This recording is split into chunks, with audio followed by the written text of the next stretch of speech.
ومفاجأة جديدة لتالتة إعدادي، ونشرح النهاردة يونت 10. شرحنا الترم الأول جزء منها وعايزاكم تركزوا جدا لأن هو معتمد النهاردة ريبورتد كويشن على الترم الأول. خدنا الترم الأول في ريبورتد سبيتش في الجمل المتحولة من مباشر لغير مباشر، قلنا هو عبارة عن الكلام المنقول، يعني كلام شخص بيقوله لشخص بشكل مباشر وبعدين يجي الشخص ده ينقله لحد تاني على لسان الشخص اللي قاله. الكلام المباشر وغير مباشر من الحاجات المهمة اللي موجودة عندكم في كل المراحل بتاعتنا، خلاص، سواء كان بقى اعدادي او سواء كان ثانوي. النهارده هناخد شكل الكويستشن او السؤال. انا اولا يا شباب عايز اشرح، بس قبل ما نبدا نشتغل السؤال عايز اقول حاجه. اول حاجه انا عندي نوعين من السؤال. اول حاجه في ريبورت كويستشن انا هاخد السؤال، عندي نوعين من الاسئله. الشكل الاول من الاسئله وهو السؤال، خلاص معايا، وهو السؤال، خلاص، السؤال بأداة استفهام. يعني ايه سؤال بأداة استفهام؟ أداة استفهام زي وير، اوكي، زي وات اللي هي WH يا ولاد، WH question، زي وات، زي هو، زي هاو، وهكذا. يبقى ده الشكل الأول من السؤال. الشكل الثاني للسؤال هو السؤال بhelping verb، وانت عارف ان الأفعال المساعدة زي do، زي does، زي is، زي or، زي did، زي was، زي were، كل دي اسمها helping verbs. خلاص معايا، الافعال المساعده زي have وزي had يبقى verb to be، verb to do، verb to have، زي did، زي have، زي has، زي الماضي بتاعهم had. ايه ده؟ هو ده عباره عن ايه يا مستر هتيجي تكتبيه ده؟ ده كده اشكال السؤال. عندي نوعين من الاسئله، السؤال اللي بيبدا باداه استفهام، والسؤال الذي يبدا، السؤال الذي، اكتب ورايا، يبدا بhelping verb اللي هو فعل مساعد. السؤال اللي بيبدا بفعل مساعد. اول حاجه عشان احول من مباشر لغير مباشر هو عباره عن ايه؟ بحول الكلام اللي بين الكوتيشن ما بين القوسين. وفي حاجه اسمها فعل القول. فعل القول عندي كانت في الجمله سي بتفضل سي، سيز تفضل سيز، تل تفضل تل، خلاص، tells. انا عندي سي، تمام يا شباب، كانت بتتحول لسي لو انتوا فاكرين في الترم الاول. عندي سيز كانت بتفضل سيز، عندي said كانت بتفضل said. دي كانت في الجمله العاديه اللي هي الجمله ما فيهاش اداه استفهام وجمله بتبدا بفعل. كان عندي سي، خلاص، to بتتحول الى tell. كان عندي says، to كانت بتتحول الى tells. كان عندي said، to كانت بتتحول إلى told. دي كده كانت شكل الإيه؟ شكل الجملة أو reported speech. لكن النهارده هناخد reported question. طب تعالوا كده بسرعة نراجع مع بعض حاجة. كنا بناخد الأظرف الزمنية وبناخد التنسز الأزمنة. كنا بنيجي نقول إيه؟ present simple مضارع بسيط، اللي هو مضارع بسيط بيتحول لإيه؟ بيتحول past simple ماضي بسيط. صح ولا ايه؟ كان عندي present continuous مضارع مستمر، خلاص، بيتحول لايه؟ present continuous مضارع مستمر بيتحول ل past continuous ماضي مستمر. كان عندي ال present perfect اللي هو المضارع التام كان بيتحول ل past perfect ماضي تام. ايه ده بس؟ كان عندي will كانت بتتحول لايه؟ واللي كانت بتتحول لwould. كان عندي كان تتحول could. كان عندي، خلاص، كان عندي may تتحول might. تمام؟ دي كده كلها الافعال الناقصه في تحويلاتها. may بتتحول might، خلاص يا شباب، may تتحول might. وعندي كان تتحول could، خلاص. وعندي most بتتحول لهاد to. ومصر انت بتتحولش لحاجه، بتفضل زي ما هي. ده كده بشكل سريع كده نفتكر الريبورت سبيتش، خلاص، في الجمله العاديه اللي هو الكلام المباشر وغير المباشر. اي حاجه مضارع كنا بنحولها الى ماضي. طيب كنا بنقول ايه تاني يا شباب؟ كنا بنقول بشكل سريع كده كل الحاجات اللي بتيجي في المضارع بتتحول لماضي او الباست. وعايزه احكي كده معاكم حكايه بسيطه. لما يبقى عندي فعل القول مضارع كنا بننزل الجمله في بنفس الزمن. طيب نبدا بقى ننظم شرحنا كده ونبدا ندخل على الدرس بتاعنا بشكل بسيط. اول حاجه انا هديك مثال وهنحل بيه. علي، خلاص معايا، علي، سوري انا اسفه، Ali said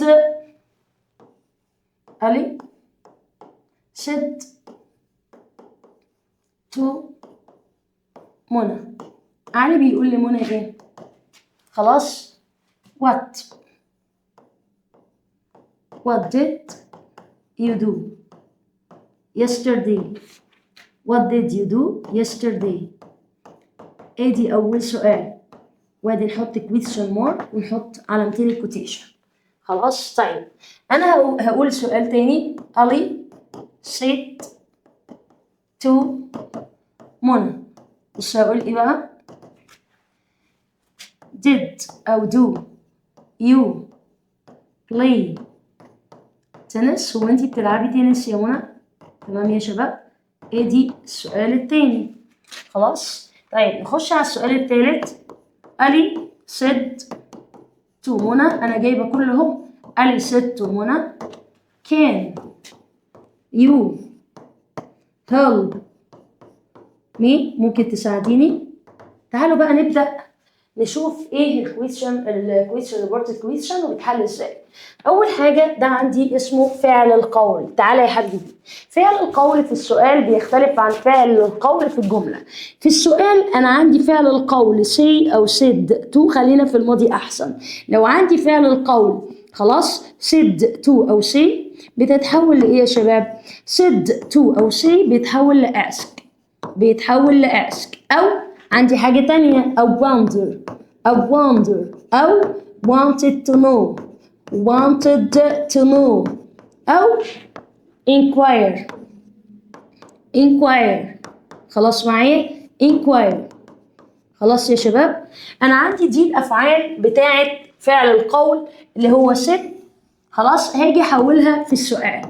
طيب في بس جزئية عايزين نقولها ما بين يا مس ايه الفرق بين ask او ask والفرق ما بين wanted to know inquire؟ الفرق ما بينهم خلاص. الفرق ان ask ممكن تيجي بدون مفعول.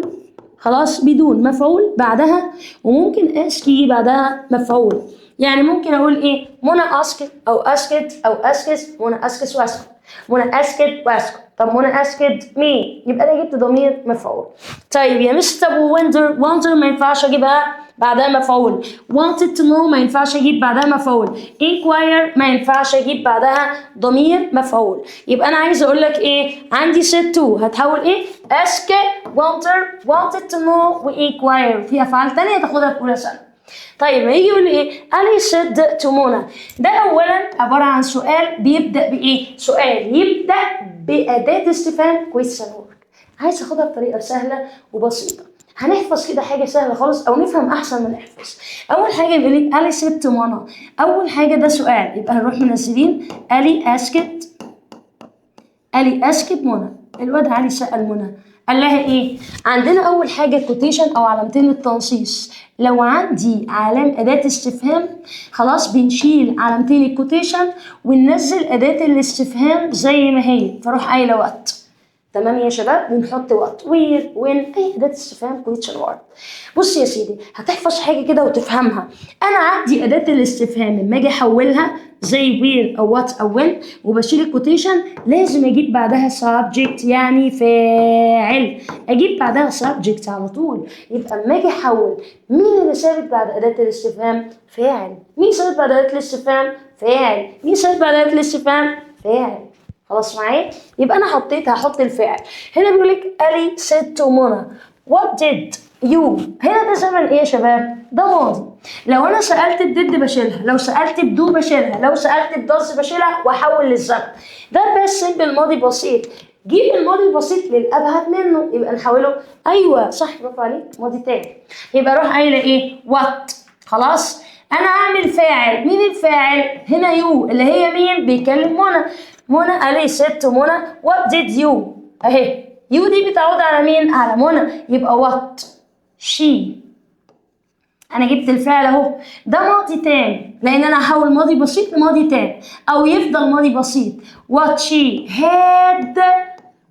had done. وانت واخد الماضي التام had والتصريف الثالث اللي هو الباست ايه؟ ايوه الباست participle. يبقى هقول had والتصريف الثالث للايه؟ had والتصريف الثالث للفعل.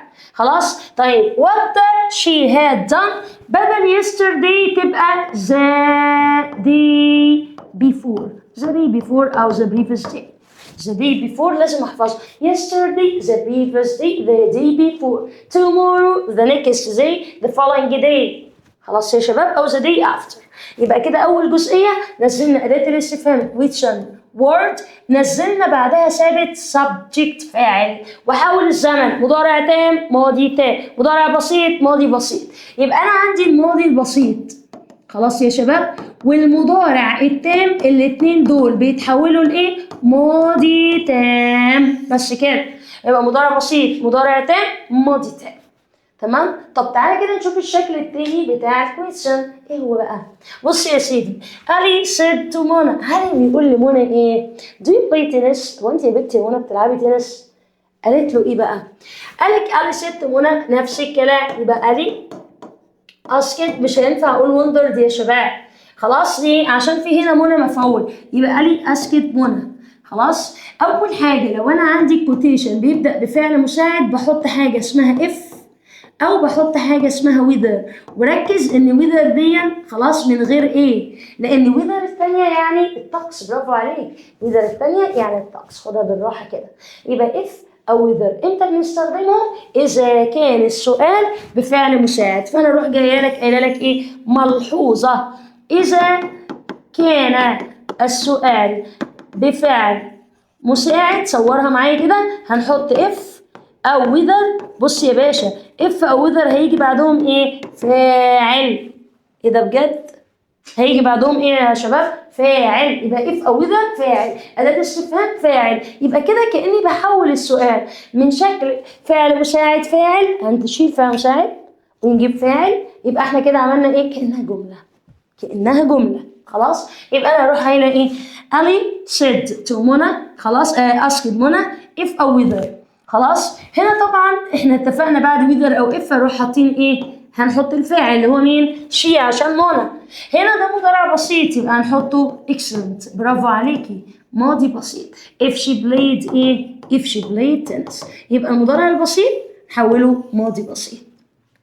معايا يا شباب؟ لحد دلوقتي متهيألي مفيش مشكلة. الدنيا كده سهلة خالص. يبقى تاني لو أنا عندي السؤال هيبدأ بأداة استفهام ننزل أداة الاستفهام ثابت بعدها فاعل. لو مضارع يبقى ماضي. لو ماضي يبقى خلاص نجيب الأقدم منه ماضي بسيط يبقى ماضي تام.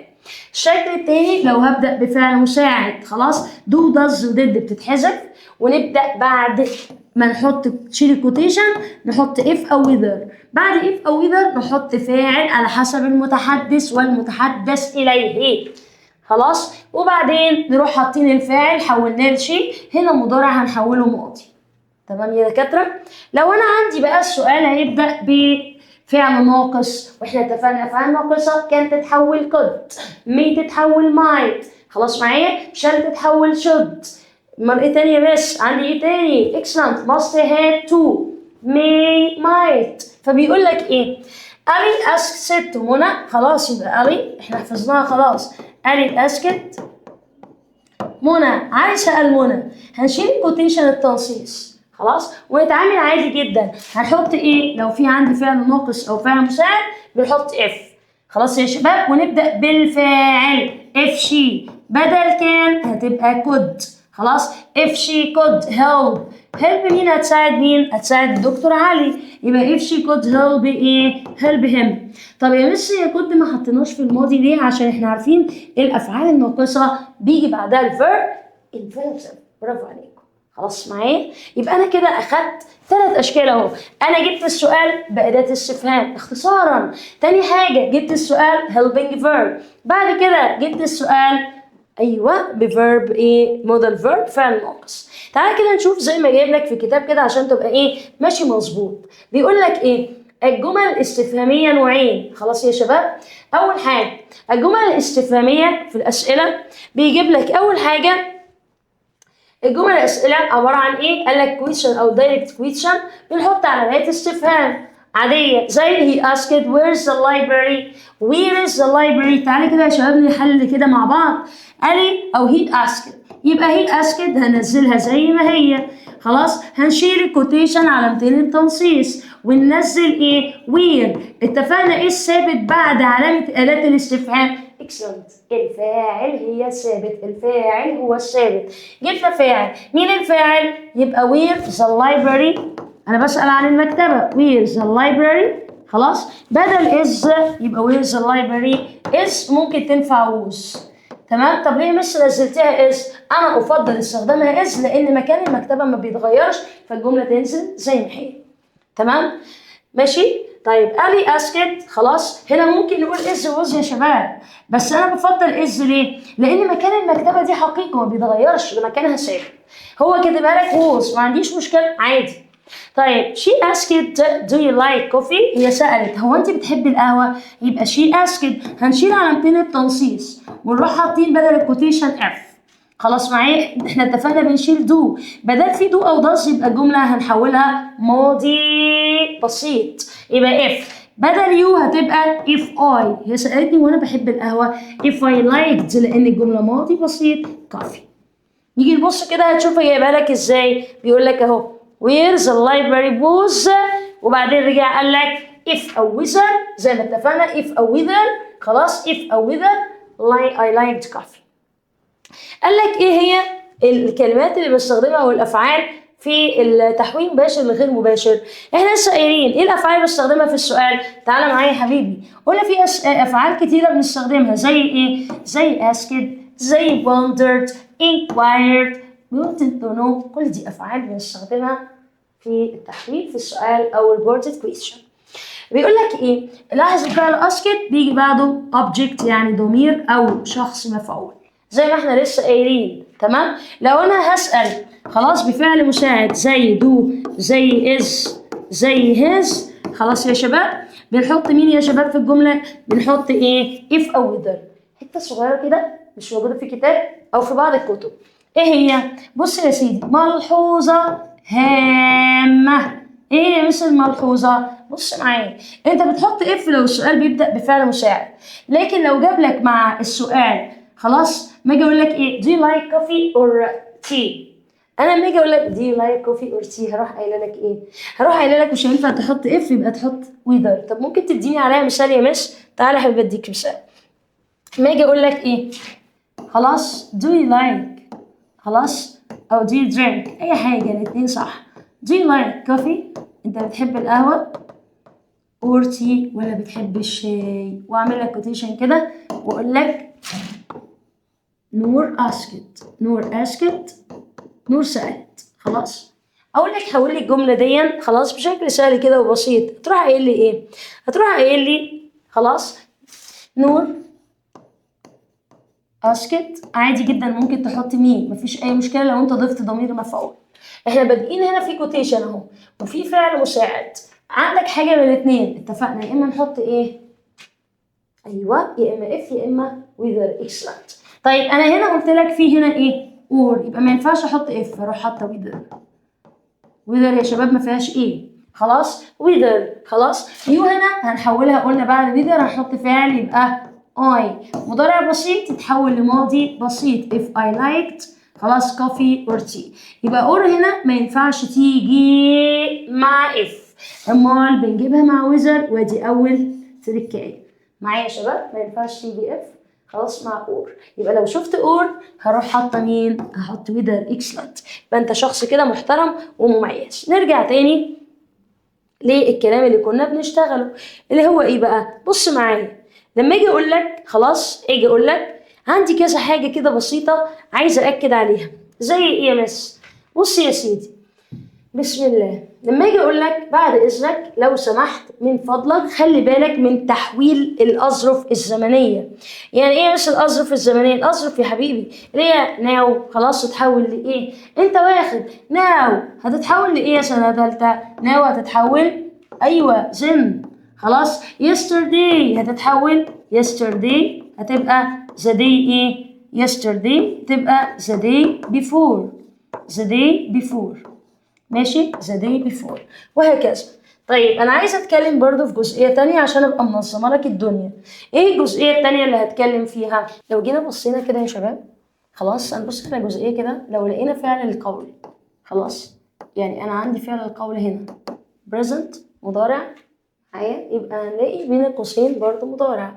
يعني اسكس لما اجي اقول نور اسكس، نور بتسأل، خلاص نور اسكس where did you go yesterday.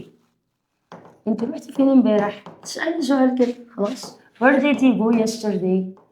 ادي عملت السؤال، خلاص هروح جاي قايله ايه بقى عشان اروح مجاوبه على السؤال او عشان احوله من مباشر لغير مباشر. ماشي، اول حاجه هنقول نور اسكس، هننزل خالص تمام كده. سامحوني بقى ايه عشان اصور لكم، يعني بكون مطبقه مثلا، ما بكون شغاله طول النهار وجايه بالليل، يعني الساعه دلوقتي مثلا 10 بالليل. نور اسكس هنروح اول حاجه هنشيل علامتين التنصيص، مش هحط وين، مش هحط اف ولا هحط اي حاجه، هروح منزله وير. اتفقنا يا شباب؟ خلاص اتفقنا يا شباب. لو انا حطيت وير خلاص اجيب بعدها فاعل. طب الجمله دي ماضي بسيط، نزلها ماضي بسيط. الجمله مضارع مستمر تنزل مضارع مستمر، يبقى وير خلاص. I went the day ايه the day before، لا يبقى yesterday. معلش يا بس مش فاهم منك حاجه. بصي يا ستي، لو انت عندك فعل القول مضارع هتنزلي الجمله بنفس الزمن. طب ايه اللي هيتحول؟ ولا اي حاجه غير الضمائر بس، ضمائر الفاعل والمفعول والملكيه والمنعكسه هي اللي هتتغير بس، لكن غير كده مش بتغير حاجه. تمام، تعالوا كده نحل مع بعض ونشوف النهارده ايه الحاجات اللي هتقابلنا. نحل شويه اكسرسايز كده عشان الامتحان ونشوف يا ترى ايه الحاجات اللي ممكن تيجي لنا في الامتحان. اول حاجه بسم الله الرحمن الرحيم، بيقول لي ايه؟ ركز معايا كده، ركز معايا. she wanted to know she wanted to know أحمد was absent that day. أول حاجة أنت واخد إن that day أساسها today، لأن today بتتحول ل that day. tomorrow تحول خلاص the day after. عندك على طول tonight بتتحول that night، يبقى ده كده مستقبل متحول على طول خلاص، أو ده مضارع متحول على طول. يبقى she wanted to know، يبقى أنا هحط هنا إيه؟ هو احمد كان غايب ليه؟ يبقى انا هحط اداه استفهام اللي هي مين يا شباب؟ يبقى واي. جه بعد واي ايه؟ فاعل عشان الجمله متحوله. خلاص معايا؟ عشان الجمله متحوله. The teacher asked us، المدرس بيسالنا what we had finished the quiz or not. امسك حرامي، امسك حرامي قفشتك. انا قفشت حرامي اهو. نط، بدل في نط بنحط ايه؟ جدع، من غير ما افكر whether، من غير ما افكر وده على طول. يا سهله قوي سهله. هي اسكس ايه ده؟ قفشتك، قفشتك. احنا هنقفش كذا حاجه هنا. قفشتك، قفشت ايه؟ قفشت اس يا شباب. his sister if she ايه ده؟ if she likes yes. ليه يا ابني؟ عشان فعل القول المضارع نزل الجمله زي ما هي. خلاص معايا؟ mother wanted to know، ماما عايزه تعرف. I was upset، انا زعلان ليه؟ ابسط يعني زعلان غضبان. ترجم الجمله. ها قال لك هنا في فاعل، عايز ايه؟ عايز question word، يبقى why I was absent. خلاص، وانا كنت زعلان ليه؟ تعالى بقى نعمل الريرايت ونخش كده ايه نفنن مع بعضينا كده عشان نفنش. بيقول لي هنا ايه؟ ركز معايا. اول حاجه خلي بالك الاسئله دي ما بيخرجش منها الامتحان يا سنه ثالثه. he asked do you speak English، هو بيسالني ولا انت بتتكلم انجليزي؟ تعالى كده معايا بيقول لي ايه. اول حاجه خلاص ركز معايا، ركز معايا. استنى اختار لكم لون حلو، اختار احمر وخلاص. he asked، يبقى هننزل he asked خلاص. ممكن احط مي على فكره عادي لان هو بيكلمني انا. he asked me. علامتين الكوتيشن هنشيلهم ونحط مكانهم اف لان مفيش هنا اور. خلاص، ده مضارع بسيط يبقى هيتحول لباس سمبل ماضي بسيط، يعني تصريف تاني للفعل، وفعل القول هنا ماضي مش مضارع. يبقى he asked me اف هنا هو بيكلمني انا. if I ماضي بسيط يبقى speak الماضي بتاعها spoke English. هو بيسالني ولا هو انت بتعرف تتكلم انجليزي؟ خلصت معايا يا شباب؟ طيب the teacher asked me if I had a red pen. طيب الجملة هنا مالها؟ الجملة هنا متحولة وانت هترجعها للأصل بتاعها. خلاص؟ يبقى هو قال لك ايه the teacher asked me. نزل يا باشا the teacher asked خلاص me. هيبقى لك حط كوتيشن، هنفتح علامتين التنصيص مع السلامه يا اف. هنحط مكان اف ايه دو، بدل قال لك دو يبقى مضارع بسيط، لان هنا هتجي بعدها اسم يبقى ماضي بسيط، يبقى راح قايل ايه دو. خلاص اي هتتحول يو، هتتحول هاف ا ريد بن.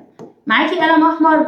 خلاص do you have a red pen؟ خلاص يا شباب do you have a red pen؟ طبعا نحط كوتيشن، عشان الكوتيشن لما بنشيله بنروح حاطين مكانه if او مين او إذا. برافو عليكي. تمام. طيب the doctor asked me. الطبيب بيسألني the doctor asked me if I had taken my medicine on time. تاخد يا ابني دوت في ميعاده. خلاص قال لك برضه هترجع الجمله لاصلها بدل في question mark، لان انت لما بتيجي تحول full stop. تعالى كده معايا the doctor asked me. الدكتور بيسألني، يبقى نزل the doctor asked me. شيل اف يا باشا، هنحط مكانها علامتين التنصيص. برضو قال لك دي هتبقى ايه present simple، يعني مضارع ايه مضارع بسيط. مضارع بسيط يبقى هنقول ايه بقى؟ يبقى اف هنشيلها، وقال لك اسأل بايه؟ لا ده سوري ماضي بسيط عشان في هد وتصريف ثالث، يبقى did زائد الفاعل اي تتحول يو. خلاص معايا؟ زائد المصدر يبقى did you take. حول يا ابني الضماير يلا معايا. هنا يو هتبقى did you take your medicine on time. اهم حاجه نحط question mark والكوتيشن. يبقى هنا ماضي تام رجعناه تحت ماضي بسيط، ماضي تام والجمله متحوله خلاص هنرجعها لاصلها تبقى ماضي بسيط او مضارع تام، الاثنين صح يا سنه ثالثه. خلاص ماضي تام يتحول لماضي بسيط او مضارع تام. طيب بيقول لك the officer said to the boy. قال للولد do you have driving license؟ تعالى هنا معاك يلا رخصة سواقة. قال له ايه؟ قال لك بعد اذنك حولها لي الاف. يبقى كده الجملة هتتحول خلاص. يبقى نروح قايلين ايه the officer بدل said to حولها asked the boy. سأل الولد، شيل علامتين التنصيص خلاص ونحط ايه اف عشان بادئ بفعل مساعد اف. خلاص الولد طبعا هياخد الضمير ايه if he. ده مضارع بسيط يبقى نحوله ماضي بسيط if he had a driving license نحط خلاص. طب خلاص دلوقتي انا شايفه الموضوع ما فيهوش صعوبه، يعتبر من اسهل الاشكال اللي عندكم. خلاص بس محتاج منك تكون مراجع اللي انت اخدته امتى الترم الاولاني. تعالى كده بسرعه ناخد لنا كام واحده كده بسرعه. بيقول لي ايه؟ بيقول لي هنا she asks her friend where she. والله يا مس هنا فعل القول المضارع هننزلها lives عشان هنا في she يبقى ده مفرد يبقى مضارع بسيط. بسمة wondered if I. دي الجملة هنا فيها wondered و if يبقى الجملة متحولة يا مس، وهنا في verb ing يبقى بدل am هتبقى was يبقى ماضي مستمر كان أصلها present continuous مضارع مستمر. حاتم wanted to know if هشام. الجملة فيها if وباش مهندس هشام يبقى جملة متحولة if هشام could. معايا يا شباب؟ I asked him when the report. هو امتى اتعمل التقرير؟ when the report was done. لأن أنا هعملها ماضي بسيط في أداة استفهام جاء بعد أداة استفهام فعل أو اسم. معايا يا شباب؟ he asked me what I of his presentation. ايه رأيي في البرزنتيشن بتاعه؟ خلاص ايه رأيي في التقديم بتاعه؟ يبقى he asked me what I thought اللي هو ماله تصريف تاني للفعل what I thought. خلاص والله مش عايزة اسيبكم يا ولاد، يعني انا عايزة احل اكتر قدر ممكن من الاسئلة، ولا مش خسارة فيكم، بس يا ريت بس ايه تتابعوا عشان انا فعلا بتعب عشان اعمل الحاجات دي بعد الشغل. خلاص he asked me where I not to the previous weekend. previous weekend اللي هي last أصلها last weekend. last يبقى هنا أقول I إيه where I was. وطبعا قلنا اهو أداة الاستفهام بعدها فاعل، كل شوية أقول لك اهو أداة استفهام خلاص بعدها فاعل. معايا يا شباب؟ عندي فعل مساعد زي do أو does هنحط مكانه if وبعدها فاعل. خلاص am is are هنحطها بعدها is نحط اف وبعدين ام واز وار وبعدها فاعل. تمام. the teacher asked us نقط احمد was absent that day. ليه احمد كان غايب؟ يبقى why نفس الجمله لسه قايلينها. she asked نقط the movie had started. بدأ امتى الفيلم؟ يبقى when عشان هو في هنا فاعل ومفيش اف، يبقى عايز question word. My father asked me what I had seen his glasses. ها بابا بيسألني، في فعل اهو، ولد انت شفت النضارة بتاعتي؟ خلاص يبقى اف. تمام. The manager asked the worker which he was خلاص late for work. في which ديت، ها هو دلوقتي راجل المدير بيقول للراجل العامل خلاص انت اتأخرت على الشغل ايه؟ ليه؟ لماذا؟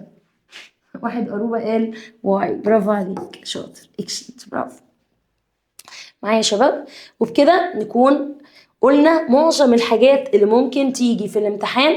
خلاص ممكن تيجي في الامتحان وهتستخدمها بشكل، خلاص لو انت مذاكر وقاري اللي انا قلته بشكل بسيط. بشكل ايه؟ بشكل بسيط. انا هحل معاك اكسرسايز كمان ونستودعك ربنا. تمام. بص معايا كده بيقول لي ايه؟ بيقول لي how do Arctic foxes الثعالب القطبية خلاص survive بيعيشوا in their habitats. هنحل مع بعض كده شوية تحويل. the students asked. هنبدأ اهو، يبقى the students الطلاب asked سألوا. أول حاجة شيل الكوتيشن، هنحط أداة الاستفهام ونقول بعد أداة الاستفهام بنجيب إيه؟ بنجيب فاعل. خلاص هنا بيقول لك دو، يبقى نحولها ماضي بسيط. خلاص بعد الفاعل يبقى هاو. خلاص هاو Arctic. خلي بالي من حاجة. خلاص foxes how Arctic foxes معايا يا شباب survived in their habitats ونحط full stop معايا. يبقى أنا حولتها هنا من مضارع بسيط لماضي بسيط. يبقى أنا حولت المضارع البسيط هنا وشلت دو وجبت تصريف تاني. بيقولك she wanted to know do penguins migrate south. يا ترى البنجوينز البطاريق بيهاجروا للجنوب؟ لازم افتكر تاني ان انا عندي ادوات الاستفهام. خلاص لما اجي احولها من الريبورت كويستشن نجيب بعدها فاعل. لو عندي دو او داز بنحط اف ونجيب بعدها فاعل بعد اف، ونشيل دو داز وديد. هنشيل دو داز ونحط ماضي بسيط، هنشيل ديد ونحط ماضي تام او ماضي بسيط. لو عندي فعل ناقص زي كان او كان او شال او الكلام ده كله بنعمل ايه؟ بنجيب اف وبعدين فاعل ونجيب الفاعل الناقص في الماضي بتاعه. خلاص طيب the penguin migrates out قال لك she wanted to know، يبقى she wanted to know هي عايزة تعرف. خلاص في هنا كوتيشن وفي فعل مساعد هنحط اف. مضارع بسيط تتحول ماضي بسيط يبقى اف. خلاص penguins migrated south. ليه؟ ده مضارع بسيط حولته ماضي بسيط. how do camels store water؟ هي ازاي جمال بتخزن store water بتخزن ميه؟ he asked. يبقى he asked ممكن احط مين ممكن ما احطش عادي. خلاص هنشيل الكوتيشن وننزل أداة الاستفهام. هنا في دو هنشيلها خالص ونجيب الفاعل يبقى هاو كاملز. هو مضارع بسيط يبقى هنجيبها ماضي بسيط يبقى stored water وفلسطين. معايا يا شباب؟ they wondered can polar bears swim long distance. يا ترى بيعرفوا الدببة القطبية يسبحوا لمسافات طويلة؟ قالك they wondered هما بيتساءلوا they wondered. خلاص هنا في يا ترى في أداة استفهام؟ لا مفيش، لكن هنشيل الكوتيشن ونحط اف. خلاص مين الفاعل؟ بولار. خلاص بولار بيرس الفاعل بولار بيرس، وبدل ما نجيب كان هنقول could زائد الفعل في المصدر swim long distance لمسافات طويلة وفلسطين. اخر واحده واقول لكم باي باي على اليونت دي، بس هقول برضو تريكايه. the teacher asked يبقى the teacher المدرس the teacher asked سأل. قال ايه؟ the teacher asked why. شيل يا حبيبي علامات الكوتيشن وحط why. اول حاجه بيقول لك دو يبقى ماضي بسيط يحط الفاعل. مين الفاعل؟ some animals. why some animals؟ خلاص habitat. why do some animals hibernate؟ سوري ليه بعض الحيوانات بتعمل بيات شتوي؟ يبقى why some animals hibernated هنعملها past simple ماضي بسيط. اتمنى يا شباب تكونوا فهمتوها وما تكونش عملت لكم مشكله ويكون الموضوع سهل. تركايه مس اميره هديه. خلي بالك اللي انا هقوله ايه بقى؟ هديه. خلاص هديه مس أميرة لطلاب